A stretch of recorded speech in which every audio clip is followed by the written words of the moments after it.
You ask Tiger to solve. This deals with linear equations with one unknown. The final result is x equals 7/6. Let's solve it step by step. Group all constants on the right side of the equation. Subtract 63 from both sides. Group like terms.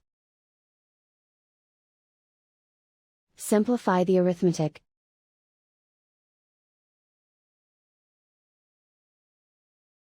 Isolate the x. Divide both sides by -54. Cancel out the negatives.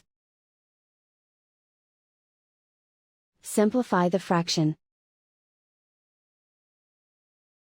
Cancel out the negatives. Find the greatest common factor of the numerator and denominator. Factor out and cancel the greatest common factor. And so the final result is x equals 7/6.